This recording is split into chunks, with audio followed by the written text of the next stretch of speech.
Another spring game cancellation in the Big Ten? Is this an epidemic in college football? No, it's just the new normal. We'll talk about it next.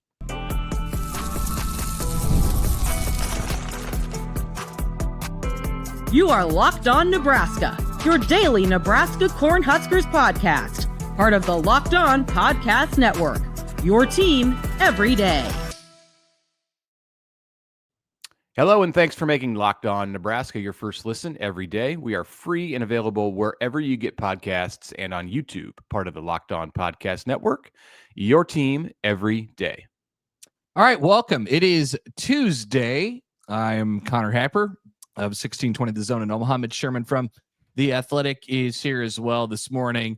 Let's go back to one of last week's topics. Remember when Matt Rhule made waves for canceling the spring game at Nebraska? Well, not necessarily canceling it, but altering it significantly. But maybe more canceling. so. Some people said canceling as a game. As a game, I think it was canceled, but something will be there. Altering it significantly. We'll actually talk about what it might look like going forward here in just a second.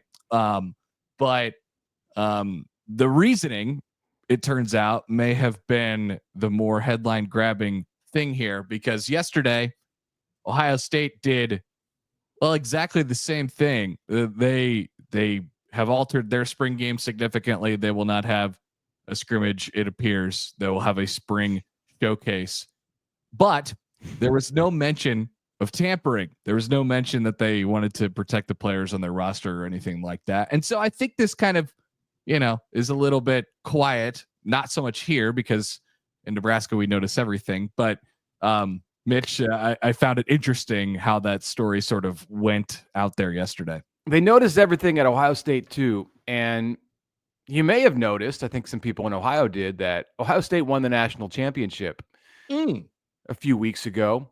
Ohio State's undergone some I don't know if I'd call it upheaval, but a lot of change since that national championship happened. Got some new coordinators coming into Columbus, kind of like at Nebraska. Not saying that the programs are in the same place or anything, but they've had some similar news cycles. And this one went under the radar, seemingly. I don't know what it's like in Ohio. Could check with our Locked On Buckeyes cohort and see if they're up in arms about the fact that Ohio State is not going to have a traditional scrimmage on April 12th. Instead, it's a, quote, spring showcase, as you mentioned a minute ago, Connor. And this was just a press release that Ohio State put out, or a statement that it made. There wasn't a coach in front of a microphone giving an explanation.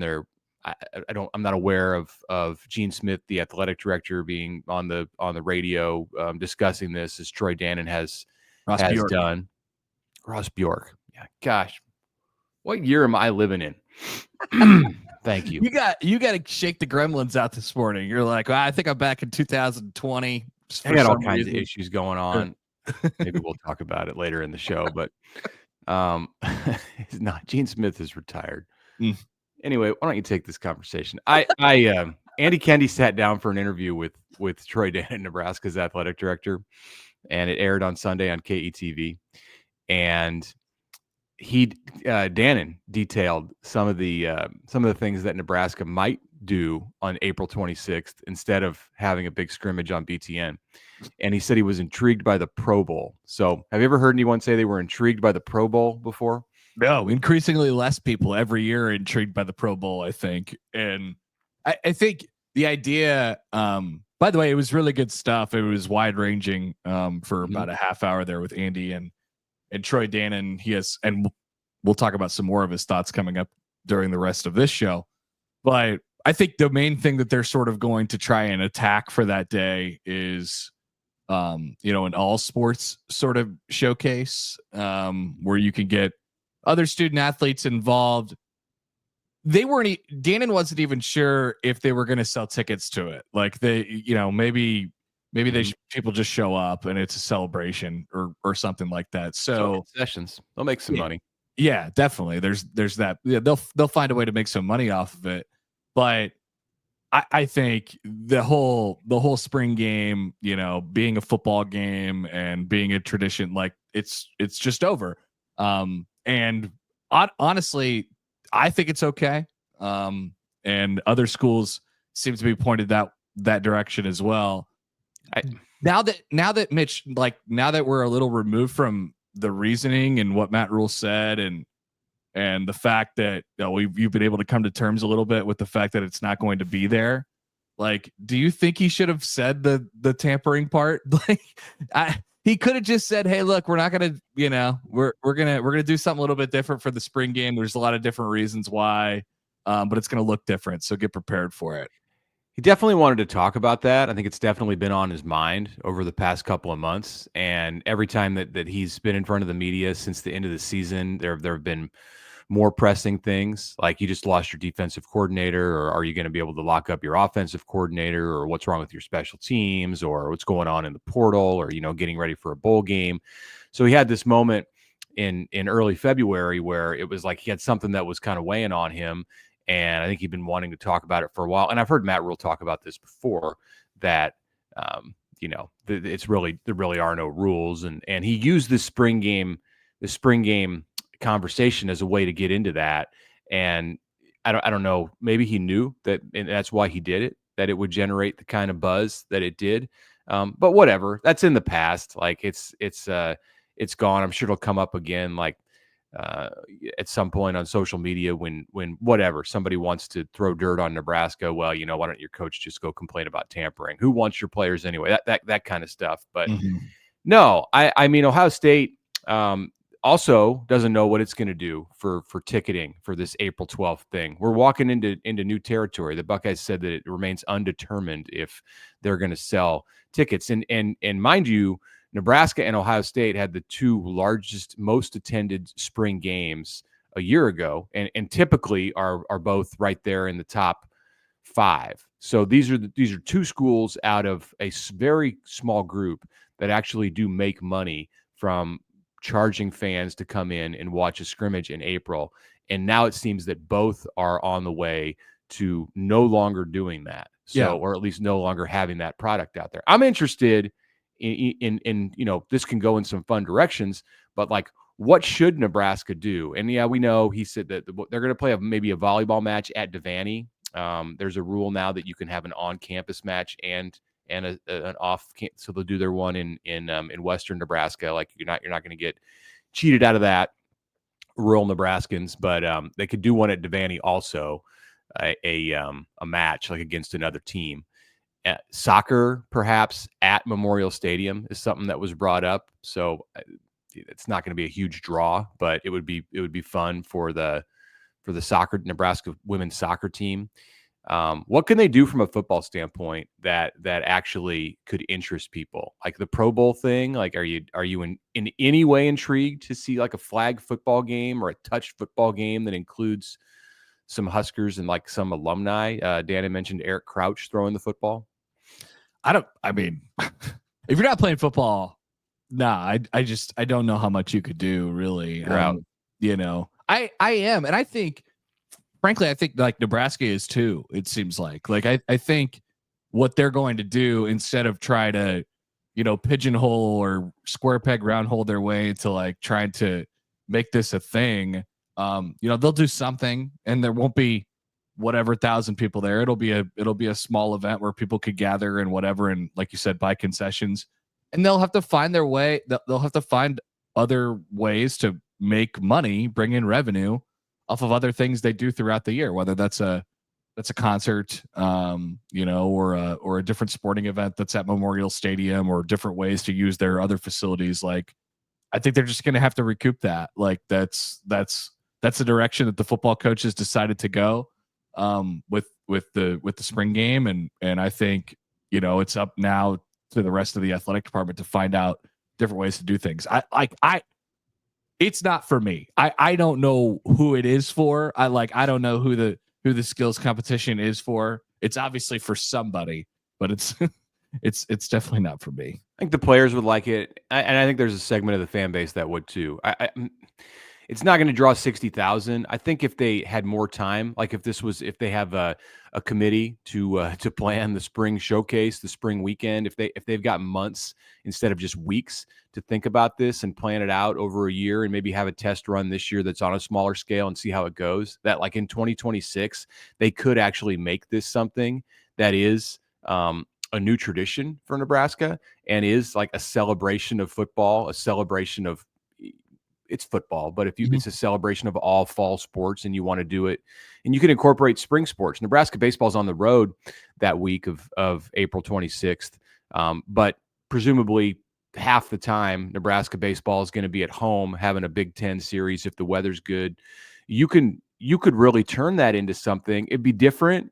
But I'm not so sure that it wouldn't be better if you are creative and you have some interactive elements to it where your players can meet with fans in smaller groups and whatever. It could just be a big autograph signing, but I don't think they're going to get there this year because the time to plan it is not available. But I think given time and thought and creativity, and we know they have that in Lincoln inside those administrative offices, I think they could do something with this ultimately that could be better for the fans than watching a scrimmage.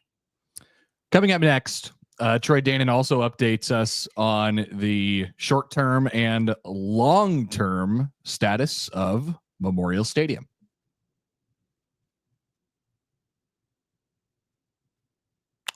Okay, but a minute here to tell you about Wayfair after the holiday hustle. There's nothing like giving your home a little TLC. I always find that decluttering and refreshing my space around this time of year helps me get back into a routine. So whether you're tidying up, clearing out, or just want to give your space a new look to start the year, Wayfair has everything you need, and it's all within your budget. Wayfair's site is so easy to navigate. You can find everything you need in no time. There's something for every home. Go check it out. You'll like it no matter your space or your budget. Give your home the refresh it needs with Wayfair. Head to wayfair.com. That's WAYFAIR.com. Wayfair, every style, every home.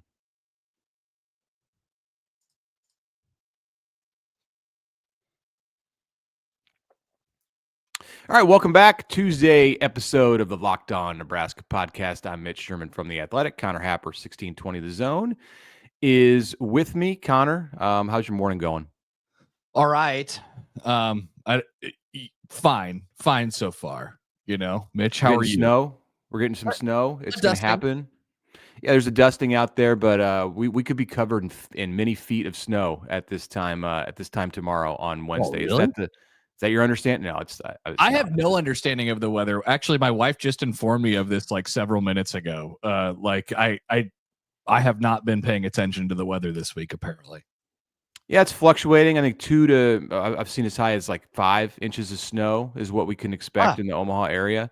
Wow. It could impact your evening downtown at CHI Health Center tonight with UConn in town against the Jays. Go see Connor on the mic running the show, emceeing the event. I'm gonna be throwing bowls to Red Panda. Are you really? Yeah. I didn't know that I thought she had like a staff of people that did that for her. Well, was she like cutting back on the budget, getting small for Red Panda? She had to incorporate you. Anytime I've ever seen her, she's had one of the marketing interns, throw the bowls. And yesterday, one of Creighton's marketing people texted me. They were like, "Hey, do you want to help her out and throw the bowls?" And I was like, "Yes, dream come true, absolutely." That we should have led the show with that first of all. But that is, are you worried? Like, what if you make a terrible throw? Yeah, I'm nervous. I got to get down there early and work on my bowl throwing. Maybe that could be a skill competition at Nebraska's new spring game. Yeah, bring Red Panda in, and they could have players and coaches throwing bowls to her up on the top of the cycle thing that she's on. Yeah. What is that called? I think a unicycle. Yeah, yeah. Unicycle. Yeah. So I don't even have coffee this morning. I'm drinking water because I haven't had time to make the coffee, which is partly why my brain is not functioning properly. So About 7:20 this morning, my daughter goes to leave the house, and she starts yelling at me, which she does when things don't work. Her car won't start. There's nothing wrong with the car, I don't think, but there's something wrong with the well, maybe there is something wrong with the car. There's something wrong with the key thing, the key fob. So I changed the battery, and it helped it a little bit. Like she couldn't even unlock the door with the key fob. The first now we can do that. The key fob is functioning. The car is still not starting. So I don't know what is going on. It doesn't seem to be a battery issue. I'm going to have to deal with this today. You and currently it's cold just have outside. a pile of like like a pile of nice, like a nice pile of something that you just can't do anything with right now. It's just metal. It's just sitting there. Yeah, lights are coming on. I don't know. I'm not pleased at all about this. That I have to spend part of my Tuesday on this. Okay. Let's get back to let's get back to this this Troy Dannen discussion that he had with KETV on aired on Sunday night. So in their talks, the subject turned to Memorial Stadium and the renovation that we're waiting to hear more about. What's going to happen in January? The not the renovation, but the announcement about the renovation. They have now put this off. The athletic department is going to inform the regents in, I believe, June. There's a meeting on the docket, and they'll go public with it at that time. That's the plan right now on how Nebraska expects to renovate Memorial Stadium. So we're going back to that. We're going back to a plan where the South Stadium's coming down, presumably after 2026, though that's not anything that I've seen in writing. Nebraska has to do, this was a revelation from Dannen's interview, or maybe it was known, about 100 to 200 million. That's a wide range of maintenance to fix things that were just past due. Yep. in the east and the west part of the stadium. So even if they were not going to renovate the stadium and make Memorial Stadium this giant moneymaker so that Nebraska can pay its athletes in rev share, they were going to have to spend 100 and 200 million just so you could go watch games there in the future. This is going to be a major project. So, like, just to take you briefly through the timeline, Trev announced this, and it was sort of his plan and his baby. And I think the original price tag that was attached to it was $450 million. Mm-hmm. And people were like, wow, that's pretty aggressive. And then Dannen comes in, he inherits these plans, and they sort of say, all right, let's pause and let's figure out what all we have to do. And remember, the first thing that he really thought of was chairbacks in the East and West Stadium. He wanted to make it more comfortable for those people and to be able to monetize those seats. Now that plan still exists, and the Trev plan is back. I don't know if it's exactly the same anymore. So we're talking about a huge scope of a project here. I mean, I don't know what I don't know. An aggressive number might be, Mitch, like $800 or $900 million. Like I don't know, but it's going to be significant. I think the Trev plan was eventually going to get to that level. I think that he announced it where he did at 450 because you didn't want to have – that's sticker shock right there. But yeah. You didn't want to have the bigger kind of sticker shock. Like if they'd announced it at 750 million, that probably would have created more of the kind of situation that 450 million created and ultimately played a role in Trev getting upset, feeling like maybe he didn't have the support of everyone that he needed, and bolting for Texas A&M. This one, I don't even know that we're going to start in that range, that below a $500 million range. It's probably going to start above that, and then they can climb from where they need to go. Dannen said that one of the lessons to be learned from the previous attempt at this is don't announce it until you feel like you're really in a good place with the donor and financial support that is required to make this thing go. They're still going to have to go public and look for money from the public and perhaps find money in ways that we're not even talking about right here in this conversation. You know, whether it's something that comes from the state or the university, which is unprecedented for Nebraska athletics, but you're talking about a project that's also unprecedented in terms of its financial scope for Nebraska athletics. Like, they'll have that conversation in the summer and beyond, but it's going to be big. Yeah, you're right. And you know, why not? If you're going to do it, like, don't cut corners. Don't do half the stuff that needs to be done and then try to have another giant project 15 or 20 years down the road. No, I mean, it's going to cost more then. Go do it all now. That's in my opinion, and I'm not the one writing the check, the way to approach it. Go big. Yeah, Trev's interesting what they call nice. the go big project. I didn't mean to do that. Trev's strategy seemed to be like, as far as how it's presented, it was like, hey, this is happening and we're going to have to pay for it. And he sort of used that as, pressure, I think, leverage, to be able to get to where he wanted to go. And I don't know if that would have worked or it would not have worked. I assume it would have. I assume Nebraska would have found the money, in some places to be able to do this. So Dannen's a little bit more like, hey, let's have all our P's and Q's. Let's tie this thing together. Let's figure out generally where we're going to get this from.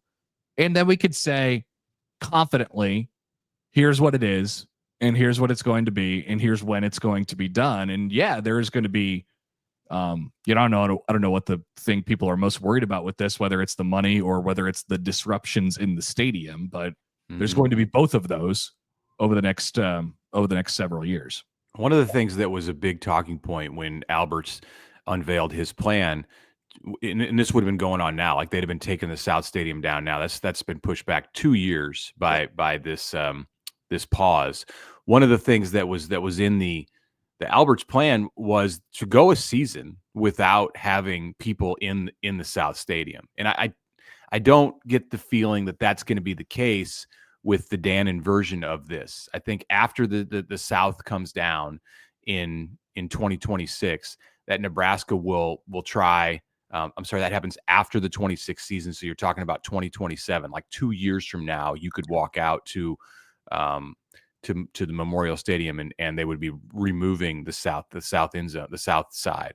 They're not going to play a season with nobody over there. Like they're gonna work and whatever if there's extra costs involved in making it go faster. And there's you can only like clean up a demolition site so fast, but they seem to be able to think that they're not going to have to play a full season with nobody over a total open end. So that's intriguing to me because that was a detractor, honestly, to have a full season where Nebraska's capacity was like down at 60,000 and you had this, it was a horseshoe. So yeah. We'll see. Well, remember the wind tunnel too. The wind tunnel. So maybe they could find a way to sort of alter that as well. They can move the stadium. Can they shift it? Can they turn the wind? One other very much smaller item about that's kind of going on around this is that Nebraska's changing its food vendor for the stadium. That's going on now. And Mitch, guess what? I have something that I'd like to add to the game that we love to play. I don't care about this. I know. I don't care about it either. Things that I don't care about. We've done this before. That's it. Yeah. This is firmly in the category of things that I don't care about. But do you care about whether you can get a Runza at Memorial Stadium or if fans around you can get a Runza? Because that's ultimately what we're discussing here. I don't not really who provides the food, don't care. But if it's the vendor. But I care what they're serving, kind of. I care more about that than I do about who's giving it to me. Right? Don't care about who's giving it to me. No. But I went looking. They don't serve Runzas at PBA. I don't. Well, they don't. Tell me if they do. Somebody out there, tell me if they do, because I was with my son. He went with some friends You might be to right. the game on Sunday against Ohio State, and he wanted food. Tip was at 1, and we went looking for. He wanted chicken strips, which we found, but I was like, man, I could have a Runza. And the food was bad it looked bad to me in the media room.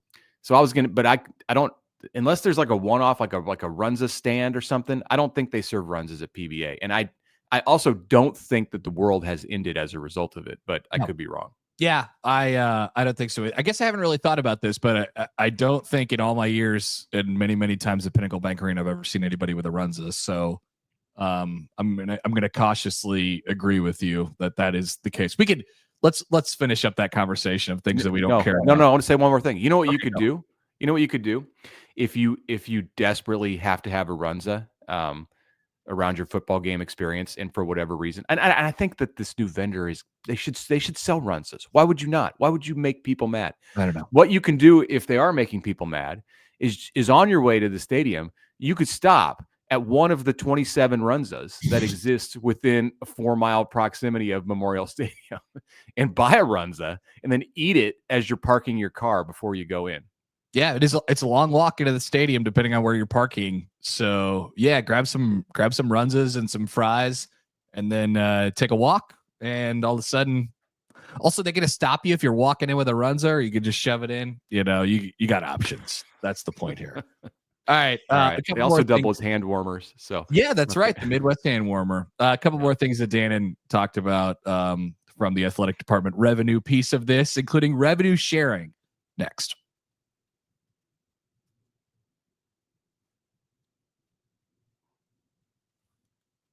All right, from Runzas to revenue sharing. That's the new name of our. Actually, that's the new name of our podcast officially. From Runzas to revenue sharing. It's the title of this episode. So perfect. Fascinating. I thought stuff from Dannen on how they plan to, draw out this blueprint for what they're going to do in the first year of revenue sharing. Obviously, the thing that we know about, the thing that everybody knows about at this point is the $20+ million, line item that the athletic departments that are going to be all in on this. Nebraska will be one of those. We'll do. But how is that money spread out through the student athletes? So there's been a lot of conversation about this and what it's going to look like. But Dannen seemed to have a pretty good idea. He said basically about 100 athletes across the entire athletic department. And Nebraska has over 600 student athletes. About 100 athletes across the entire athletic department are going to see a cut of the revenue sharing dollars. And most of those will be football players. And then everybody who would have normally gotten a scholarship is still on scholarship and all of those things. And then there's the NIL supplements, sort of as well. So we're talking about extra for the revenue sharing players, which is the people in the athletic department who the athletic department feels they're able to profit off of, basically. They sell their name, image, and likeness and use that as an advantage for the university. And it's a negotiating situation too. So when players are coming in out of high school or out of the transfer portal, that can be part of the conversation that they have. Am I going to be a rev share athlete? How much will I get? And they're not going to be having the conversations. It'll be their agents who are having the conversations with the representatives of the Nebraska athletic department. It's a crazy world that we're walking into with revenue sharing, because at least right now, with NIL, in theory, they're dealing with the collective. Yeah, the coaches can be involved in those conversations to some degree. And it's not like the old days at the beginning of NIL when the coaches supposedly couldn't be involved in the conversations, which was maybe the stupidest rule that I think ever existed in college sports. Of course, they would be involved. These coaches could control everything. But you, as far as who you deal with to get the check and negotiate the check, the collective is involved. With rev share, the collective is not involved. It's just straight to the there's still NIL through the collective, but the collective's not involved in the 14 million or the 20 million. Dannen said essentially what they're doing, essentially what this is purchasing those student athletes NIL rights, not exclusively purchasing their NIL rights. They could still go out and be, and use the collective and sell their own and Great all point. of those That's things. a great way to put it. But that's what he said. He said we are essentially purchasing a part of their NIL rights. So that's how they're looking at it, and it's going to cost $20 million, and it's going to affect very few, outside of the football team at the University of Nebraska anyway. So if you're looking at 100 who are getting rev share dollars, I think you can assume, since football's getting 14 million of the 20 million, you can assume that a similar percentage of athletes are going to be play football who get rev share. So let's just say it's like 65 to 70 or something in that range, football players. And I think once you get past that point on the roster, if you went through the roster right now, Connor, and you said, show me the players on this team who bring in money for the athletic department, I think you would be hard pressed to get beyond that. Agreed. It's your top of the line players. It's not the fourth string corner. So, and if you want to get into that category after you arrive on campus, you can do that, but it's going to have to come through play on the field. So if you go 60 to 70 football players, then you have a handful of basketball players, men and women. I think most of the volleyball team, and it's not a huge number, but the majority of them, because they're 5-star signees, are going to get rev share. And then like a small group of like baseball or softball, you have to start to think about the sports that bring in any kind of money. And baseball brings in some money. Softball, maybe this year with Jordy Ball. I mean, she'd be a rev share athlete for sure. Oh yeah. Yeah, I don't know about anybody else. Maybe you find another softball player, but like, where else is it going? So the thing I think to remember here too is Nebraska can have a plan in a blueprint for how they think this is going to go, but what's going to happen is after a year or two or whatever, like you're at the mercy of what your peers are doing as well. Like if you're losing recruits because they're willing to pay those athletes the rev share and you're not, then Nebraska's plan, in some cases, in specific circumstances, will have to alter. I mean, we talked about it sort of with NIL and the transfer portal this offseason. Like Nebraska has this bank of money, but maybe they got to go over their budget to get what they want to get. So like, that's what college football and college athletics has sort of always been about, like finding edges. And so there's going to be a lot of people trying to find edges in the first 2 years of this, and it'll be interesting. What happens when you have a national champion wrestler or track star, a sprinter, or a soccer player who's like up for the National Player of the Year award, and the decision comes down to whether to pay that athlete through rev share or to pay the transfer portal football player who redshirted in his first year at an SEC school and hasn't done anything at the collegiate level, but was a 4-star recruit coming out of high school. And there's 19 programs in the bidding for him. Yep. Who do you pay? That's something that they're going to have to deal with. I don't know. That gets down to like a philosophical thing, right? That's from the athletic department and likely the athletic director of like, what are we going to be about? Are we an athletic department or are we a football department? And football, because Nebraska can be a place. Nebraska can be a place, an athletic program where somebody like Jordan Burroughs, who was a national champion wrestler, or somebody like Jordan Larson. It's all Jordans, or Jordan Ball. Jordan Ball, the softball player, like brings in revenue to the athletic department, like has a following and can bring you money through whatever, selling tickets, selling merchandise, various ways. Yeah, it's there's going to be, and then the transfer portal, like they got to do something with the transfer portal too. Because if that's the case, and Nebraska's bet with that decision, the person that they don't pay they're like, okay, cool. I'm just going to go into the transfer portal. And then all of a sudden you lose your All-American wrestler to Iowa. And then people lose their absolute minds. So yeah, there's a lot on the table. Some people listening to this are just saying, pay the football player. That's it. That's all I care about. I know. And there's other people who don't see it from that perspective. Yeah. All right. Well, that's an issue for Troy Dannen and his people to work out. So we'll just sit back and watch and complain. And that's it for this show. So thanks for making Locked On Nebraska your first listen today. For your second listen, check out the Locked On Big Ten podcast. Craig is there. He puts the Big Ten first. Find Locked On Big Ten on YouTube or wherever you listen to podcasts.